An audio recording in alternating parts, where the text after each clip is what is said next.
নজর রাখবো পরবর্তী সংবাদে। আজও তিরঙ্গা র্যালির আয়োজন করা হয়েছে। অবশ্য আজকের এই ছবি ধরা পড়েছে ফটিকরায় বিধানসভা কেন্দ্র থেকে। বৃষ্টিবিঘ্নিত আবহাওয়াকেও উপেক্ষা করে আজকে ফটিকরায় বিধানসভার বিভিন্ন সড়ক পরিক্রমা করেছে এই তিরঙ্গা র্যালি এবং শত শত মহিলারা, শত শত মা বোনেরা আজকে অংশগ্রহণ করেছেন এবং আজকের এই তিরঙ্গা র্যালিতে অংশগ্রহণ করেছেন বিশিষ্ট ব্যক্তিরাও। সঙ্গে ছিলেন রাজ্যের মন্ত্রী সুধাংশু দাস এবং একই সঙ্গে পুলিশের পক্ষ থেকেও আজকে নিরাপত্তা বিষয়কে মাথায় রেখে তারা সেখানে র্যালিতে ছিলেন। পাশাপাশি মন্ত্রী সুধাংশু দাস আজকের এই তিরঙ্গা র্যালিকে কেন্দ্র করে তুলে ধরেছেন মূল লক্ষ্যই হচ্ছে যে ভারতীয় সেনা জওয়ানদের প্রতি শ্রদ্ধা জানানো এবং তাদের অভিনন্দন জানানো। যে পেহেলগাঁও হামলার পর ভারতের প্রত্যাঘাতে যে একটা গুরুত্বপূর্ণ ভূমিকা রেখেছে ভারতীয় সেনাবাহিনী, তাই তাদের উদ্দেশ্যে শ্রদ্ধা এবং একই সঙ্গে অভিনন্দন জানিয়ে আজকের এই তিরঙ্গা র্যালি সম্পর্কে কি বলেছেন সুধাংশু দাস, শুনুন।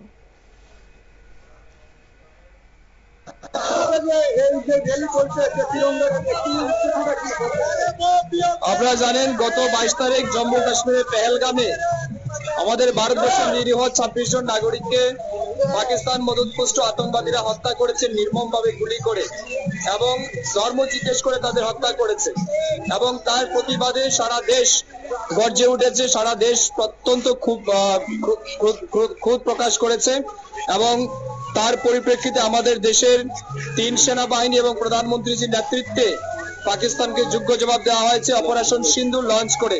এবং আপনারা জানেন 7ই মে আর্লি মর্নিং এ আমাদের ভারতবর্ষের সেনাবাহিনীরা সেটা লঞ্চ করেছে অপারেশন সিন্দুর এবং সেখানকার আতঙ্কবাদীদের 9টা ক্যাম্প পুরো ধ্বংস করেছে এবং পরবর্তী সময় পাকিস্তান আমাদের সিভিলিয়ানদের উপর অ্যাটাক করে এবং ভারতও তার রিটালিয়েশন করে তার বিরুদ্ধে এবং আমরা দেখেছি ভারতবর্ষ একটা যোগ্য জবাব দিয়েছে এবং অপারেশন সিন্দুর আমাদের যেটা টার্গেট ছিল সেটা সফল হয়েছে।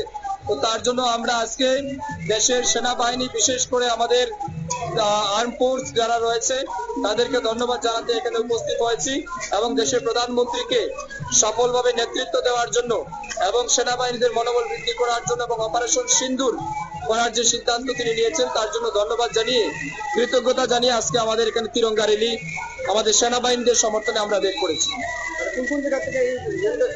আমাদের ফটিকরায় গ্রাম পঞ্চায়েতের যেটা কমিউনিটি হল রয়েছে সেখান থেকে শুরু করে পুরো ফটিকরা এলাকা আমরা পদযাত্রা করব, র্যালি করব এবং পরবর্তী সময় ফটিকরায় কোঅপারেটিভের হলের সামনে গিয়ে আমরা সেবা সমাপ্ত করব।